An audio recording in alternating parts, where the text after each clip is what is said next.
Hi అందరికీ.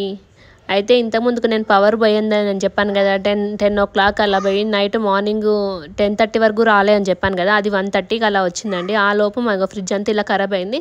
సర్లే ఇలా ముందు ఇలా ఉంది, ఫ్రిడ్జ్ క్లీన్ చేయకముందుకు ఫ్రిడ్జ్ ఎలా తర్వాత ఎలా అయిందో మీకు వీడియో చూద్దామని చెప్పేసి అనుకున్నాను.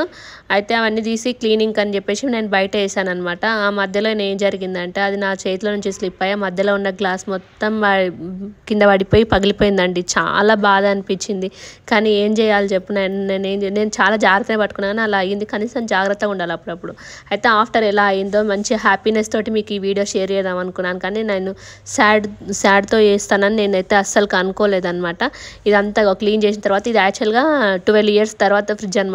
కానీ కొత్త ఫ్రిడ్జ్ లానే ఉంది.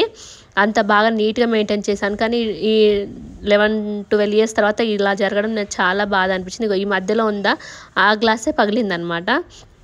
చాలా బాధ అనిపించిందండి. అదే మీతో షేర్ చేసుకుంటే కనీసం కొంచెం ఏమంటారు బాధ పోతుందేమో అని చెప్పి షేర్ చేశానండి. థ్యాంక్ యూ సో మచ్ అందరికీ. Bye bye.